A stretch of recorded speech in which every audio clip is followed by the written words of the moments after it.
What's new this week? This is week 3 of the Goblin Weekly News. We've managed to almost hit our deadline every time. It's been very busy. They won't notice. If you don't say anything, they won't notice. True. We've been very busy. We've had loads of guests in the studio again to be looking at new releases and past releases, making good use of our time. And there's a lot of cool stuff coming up, so let's just talk about that. Yeah, absolutely. So we've got our continuing series of Vanguard Tactics stuff coming out soon. I'm not sure when we're going to be the next one, but it will be soon. I think they might be every Tuesday. Yeah, they're Tuesdays. coming out. All right, well, Tuesday's Vanguard Tactics Day. Yeah. Tactical Tuesdays. We've also got more Black Seas coming. We do. As well as maybe a small correction on something we may have posted before. Yes. Everyone makes mistakes. Then we have Battle Systems. We had the lovely Colin joining us from Battle Systems to talk about Core Space. Ace day with Colin. It was very fun. Really good. So I haven't seen it. I brought the box. I brought the box. Battle Systems. It's not a lot of people are terribly aware of Battle Systems, but it's making an absolute storm. Well, it's kicking up an absolute storm, I should say. It's a fun, really, really cool game. We had a chance to play it before, and we're going to put some videos out pretty soon. But yeah, it's really cool. It's cool. It's cool. So this is Core Space, which it says on the box, which is a space RPG melding elements of tabletop, skirmish game, all sorts of stuff. Got like Firefly aspects in there. Firefly, it's Star Wars, it's what other sci-fi shows going on? It's Deep Space Nine. It's super moddable. You can do all sorts with it. The terrain features are fantastic. In case you couldn't tell, we are completely sold on this game. We really enjoyed it. It is awesome. It's really simple. It's really fun. Scenario based. Take your teams into space stations, into space ports, into towns, cities. Do objectives. Work together. Don't work together. We've got some playthrough videos with myself and Sam, which were great fun. I hope you enjoy those. It's got a huge following, which I wasn't aware of. Yeah, very popular game. It's growing fast, so be part of this new movement. Yeah, really, really cool game. A lot of stuff coming out about that in the next week, which has been great fun. What else have we got to talk about then? Then there's just the new releases. That just in general. We've got pre-orders up on the Goblin Gaming website. So we've got the Lizardman Blood Bowl team coming, the Guacamole Crater Gators, which are perhaps the most horrendous series of puns ever encountered in any Games Workshop product ever. We have Black Seas coming. Black Seas is nearly out. That's this weekend. Now. This weekend it's posted out. It's this weekend. So yeah, still got time to get pre-orders in. So get them in. We haven't got that many sets left. There's been a lot of pre-orders, which is good. You know, me and Sam are putting ours together. There should be some rematches. What are you going British? I'm absolutely going British. I've gone American. I was gonna be? The French. No. USS. So British, more accurate. That's you're better at shooting. Americans, loads more guns. Yeah, so you compensate with your poor accuracy with more guns. Exactly. Any American should. Very much suits my playstyle, as you'll see if you watch the Core Space playthrough that we played the other day. What else is coming? We've got pre-orders for Song of Ice and Fire. Yes. The Baratheons are coming. They're set to take this world by storm. Very hardy, very tough. Lords of Storm's End. Is it Storm's End or Storm's Reach? I cannot remember. I'll have to read the books again. What else we got? More Malifaux. Malifaux's ploughing through 3rd edition, updating all their sets. That's all up for pre-orders now. And soon, I think we've got Clone Wars coming for Star Wars Legion, which will be very, very cool. And have you touched on the huge 40k box set? Oh yeah, there was one other thing. There's an enormous 40k box set coming. Yeah. So it's the next stage of the Psychic Awakening, or rather, should I say, the first stage of the Psychic Awakening. This is the first chance we've got to get some models for it now. So it's a massive Eldar versus Dark Eldar box set, or should I say Asunyari versus Drakari. Yes, you should. Clearly. So it's the big, massive box set. It's called Blood of the Phoenix. And it's all about Jainzar and the Howling Banshees facing off against, what's he called? Drakanai, Lord of Blades? His wish to murder. What's his name? I want to find his name. It's following his story, isn't it? He wants to murder one of the most powerful warriors in order to cement his place as an awesome fighter amongst the Dark Eldar. Is that correct? I believe so. I have to admit, I'm not the most up on the lore of Dark Eldar because they are disgusting elves and a foul Xenos race. See, now, ironically, I have been looking into more of the lore because it has come crunch time for me, and I've had to make my decision as to which 40k army I will be playing. And it's about damn time, I can tell you that much. Yes, because I've focused so much on other games and other systems, and I play Underworlds and those stuff. So I am torn between the Dark Eldar and the Plague Marines, the nice nurgly Marines. I think I've made my decision. I really did want to pick up this box set so that I could start with the Dark Eldar, but I have been told they're very tricky to paint. Drazar, Lord of Blades. That's his name. Yep. Found it. And that's what he's doing. He's trying to show off how awesome he is by murdering is it the Phoenix Lady? Phoenix Lords. Yeah, so Phoenix we're Lords. Finally getting plastic aspect warriors for Eldar. Finally. Yes. It's been a long time coming, and I can't wait for this new box set. We've heard, rumours have reached our ears, a bit of a leak as well as to the price of it. So we can't confirm this. We don't know what the price is going to be yet. Because GW doesn't talk to us. Ever. No, it's a you can't give anybody unfair competition by telling some people one thing and not the others. So yeah, we understand. But there has been a leak on some news sites. It's more than I expected. Well, it's a really big box set. It is a huge box set. It's got how many vehicles? 4 vehicles? It's got 3 vehicles primarily. So we get a Wave Serpent, a Eldar Viper, and a Drakari Venom. But the Drakari also have reinforcements in the form of a box of Scourges and some of the flying guys on the Green Goblins. So the Drakari. Broken down in reality, this is like a £300 box set. Yeah, and then of course you get the 2 new models and the new plastic aspect warriors as well, and the new plastic incubi as well. Yeah, but so massive box, really cool. Yeah. And what do we? What rumours are it's going to be in the over £100 range. I don't want to give any real credit to this rumour as to how much it's probably going to come out at. Just we can neither confirm nor deny. Well, I don't want to give any the price might put people off. I don't want to do that, but it looks like it's going to be an over £100 box set. And to be honest, it's got several £100 worth of plastic in there. It's so whatever it comes out at, it's going to be great value. But just over £100 is still a lot to some people. Well, it's also got the first. I think it also comes with the first book. It does, Pact of Awakening. So I imagine that's probably boosted the price a bit. That book is £20-something alone anyway. And it also comes with new rules for the Drakari and the Eldari, including new ways to make your own craft worlds and incubi thingies, and also the homunculus stuff as well. So it's just jam-packed full. So it's a really full box. I'm surprised it's not bursting at the seams. So even though I'm probably not going to play Dark Eldar, I still might be looking for someone to go 2s on this box with if somebody wants to, Well, I know several people who would be very interested in plastic Espen Warriors. Yeah. But still, hey, that's probably the largest release that GW have got coming up very, very soon. Interested to see what that comes out at, and to get our hands on that for a little unboxing soon. So. Yeah, well, GW has also sent us a new rumor engine picture. Well, they have. I've got that up here. One. And it's but they didn't send it to us. No, who do we think we are? Where you used the window there. There we it go. is. Yeah. So I'm sure we can get a picture up somewhere. Oh, we will. It'll be here. Right there. There. But that is, that's one heck of a reloading mechanism. If I do this, it looks like I'm looking at the picture. Yeah, no, we'll do that. Yeah. Look at that. You think it's a reloading mechanism? I think that is a speed loader for Volva for an Imperial Knight Titan. So there's a lot of stuff going on that scale with the release, right? You think that's very specific? I don't know. I'm thinking maybe it might be something to do with Aeronautica again. Yeah, I think that looks 28mm to me. It does look like it's probably that scale. Those rivets look a bit too large for Aeronautica, as far as I'm concerned. Too large for that? No. Too hard to paint something that's like small. I said, I just love the idea of an Imperial Knight Titan with a massive cannon revolver going conk. So you think he's going to spend his magazine and just reload and just blast? Oh, okay. Well, we are yet to see. We don't know whether our last prediction was correct. I said something about Sisters of Battle, right? Yeah, well, there was a hammer, wasn't there? And then the Sisters of Battle box set is coming out. Maybe I was right. Mind that. I'm sure there's they don't ever tell you whether you were correct. So I'm sure there's a Reddit post that keeps track of all this stuff. Yeah. But we've yet to find it, so we'll go hunting later, I think. Still, I'm going to give me 1 for 1.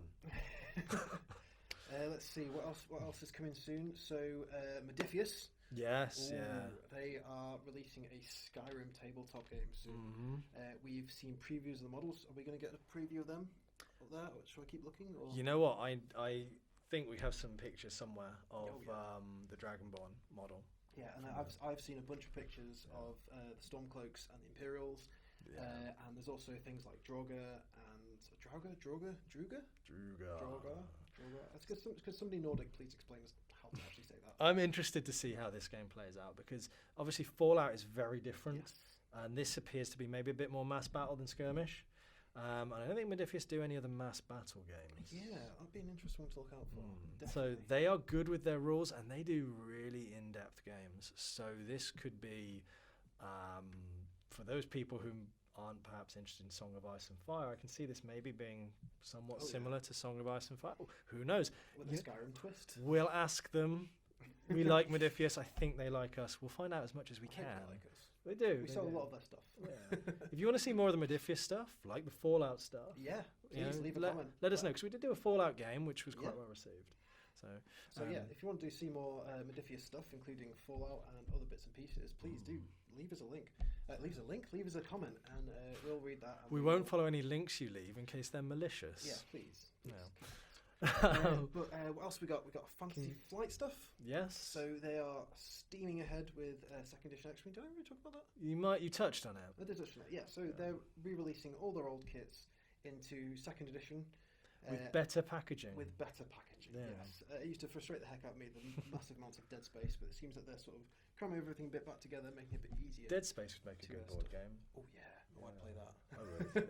But and then we've got cruisers coming out soon, so things like the Tantive 4 and the Sea Rock Cruiser and the Gazanti, I think it's called. They'll be coming soon. I've seen a few previews, but yes, looking good on the X-Wing front. And I guess to wrap up, that is the Kings of War. More information is coming out about Kings of War. 14th, I'm going to Mantic on the 14th, which is that's Monday. That's Monday? I'm going to Mantic on Monday. Mantic Mondays? For Mantic Mondays, to check out new Kings of War. If all goes well, there is a Goblin army waiting for me to take up and play with. Because I've only got a Vanguard Goblin army, so it needs fleshing out a little bit. Yeah, it needs more.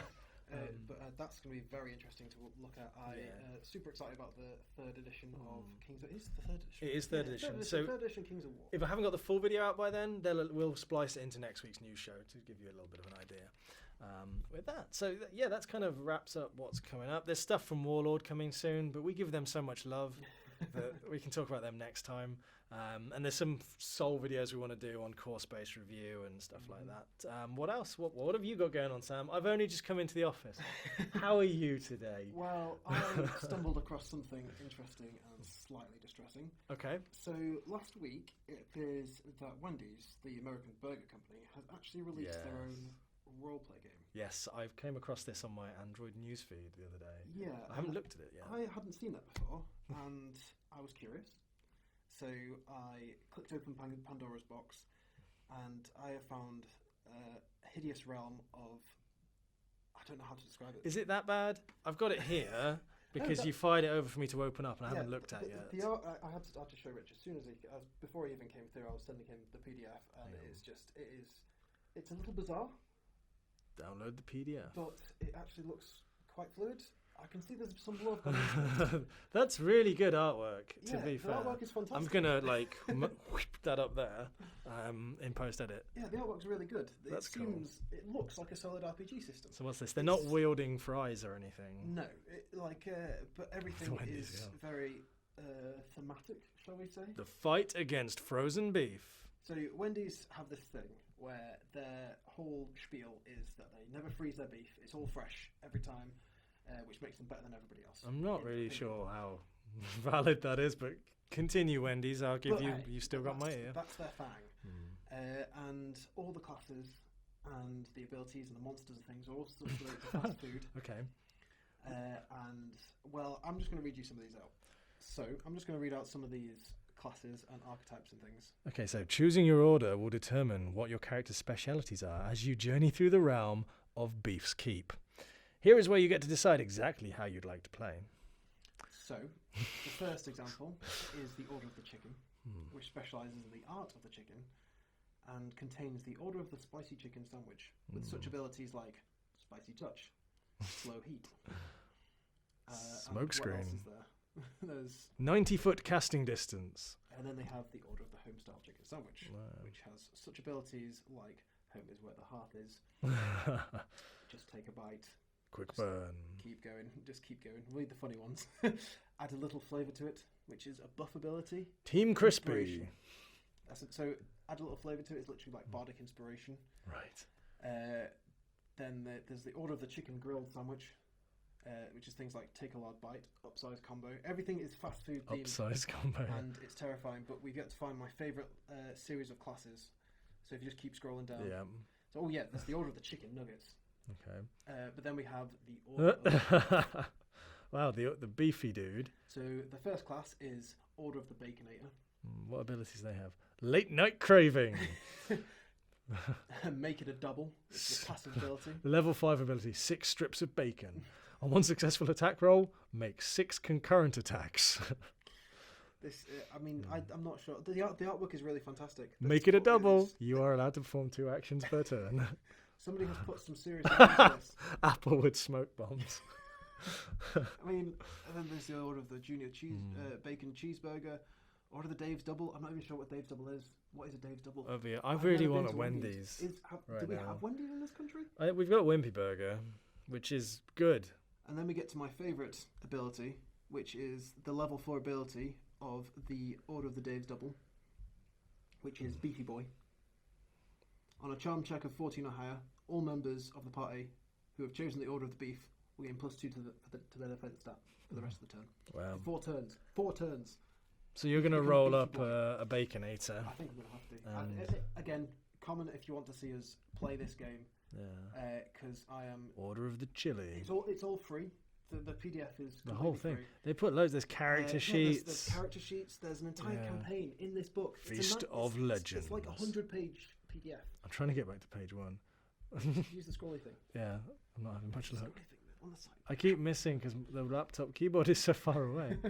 It's also like scrolling backwards, like a Mac. But the point is, this is bizarre. I'm not sure if I should be insulted. Order of the Frosty, Order of the Double Stack. I'm blown away by this. So that's what we found. But on a completely unrelated note, Rich.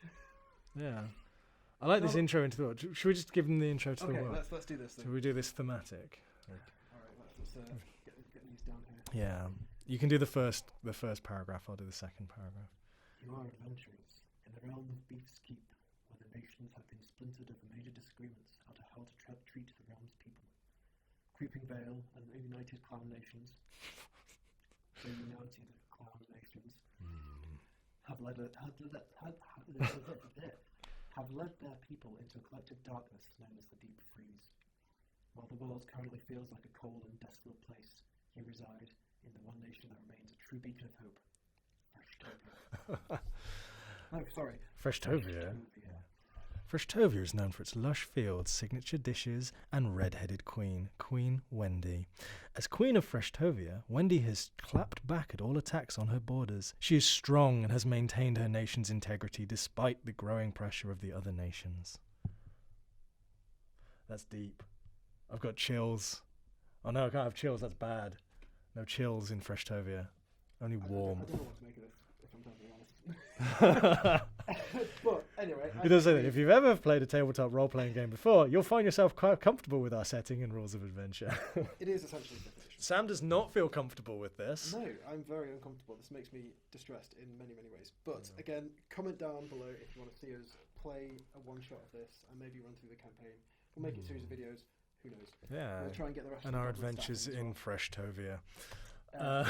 Anyway, but we digress. I think we spent entirely too long on that segment. I love that. That's fantastic. But moving on, I just asked you how you were, Sam. That was unnecessary. Very distressed. Hobby update. Yeah. Let's just go to that. Right, yeah. So we're going to do a small segment on what we've been working on recently. Yeah, and as you guys know, I'm terrible at 40k and I don't really play it at the moment. So we're trying to change that. So I've picked up a copy of No Fear, which contains our lovely Death Guard Plague Marines and the Primaris Space Marines. I'm not bothering the Primaris Space Marines. They can go away. I'm going to be creating a Death Guard army. I was, torn between the Druakai, Dark Eldar, and otherwise. But, Yeah. What are you doing, Sam? I'm telling you to stick your mic back up. You're Oh, too close. Sam doesn't like the You're gonna mic blow being out the here. sound. Okay, there we go. You could have just done it. I was You just- grabbed it. I know. I didn't want to reach Yeah. over. But We'll cut that. yeah, it doesn't matter. No, we won't. We'll just keep going. As somebody who's not really played 40k before, I picked up a starter set. So I built the starter set for No Fear, which gives you a load of Death Guard. Well, not a load, like 16 models. Yeah, fair amount of models. And some stuff to play through. Sam has been kind enough to talk me through the first couple of games with it. So you're going to be taking control of the Space Marines. Yeah. Well, we thought it was high time that Rich actually got to play, 40k. Yeah. You can't not. I'm pretty sure it's legal in some circles. Yeah, I shouldn't really be so working he's here. decided to go for Death Guard. So we're thinking we might follow his progress from 0 to hero, or from 0 to plague-infected nuisance. It's not very different. See how he gets on with Death Guard. So that'll be fun to watch. Yeah, so I'll be able to actually talk to you guys about what I've chosen and what. And I have already started. I picked up the books and I'm going to be doing a very interesting thematic one once I get past the start. But we'll talk about that in the video where I talk about my adventures in the world of the plague. Meanwhile, I have been working on my Titanicus dudes. So Titanicus is a little, what's the word, side game from GW involving the teeny tiny titans, like this guy here. So this is a Warlord Titan. In 40k scale, it's about this big. Here, it is teeny tiny. Yeah, I've seen larger ones of these from like Forge World and stuff. So those you are can actually get ones. So you can get the big ones. Yeah. They are from Forge World, and Yeah. unfortunately we can't sell Forge World because No. it's a GW thing and subsidiary and all that. But they do let us sell these teeny tiny titans, and I have been building mine, and I've just sprayed it a lovely fetching blue. Do you like from, the colour there? So this is the Vallejo transparent blue, and I've literally just sprayed it straight over some lead belcher base. Oh, really? So that's lead Yes. belcher spray. You based it in lead belcher, Yeah, and you've used Vallejo transparent Yeah. blue. and That looks nice. what's really cool about the Titanicus stuff, if you think about getting into Titanicus, they're super gorgeous builds. You can pose them almost any way you like, and they have pre-established holes. Have you magnetised Magnets, these? yeah. Wow. So you can that's swap cool. weapons, and if you can manage to reattach the arms. So all the weapons are moddable. I've also magnetised the head, so I can swap the head around if I want to represent different titans, and I've put them in a cool pose. But yeah, so that's basically what we've been working on. That's cool. Oh, so you're further down the line in your 40k adventures, working on your Titanicus Knights, and I'm just starting. Oh, wait, hang on, Rich. I've got to stop you there. That's Titanicus is 30k. 30k. That's Horus Heresy era. Right. Okay. So that's 10,000 years before 40k, in Right. case you couldn't count. But after the age of Sigmar. We've got a lot of work to do. That's the point. Let's cut on that. We've got a lot of work to do.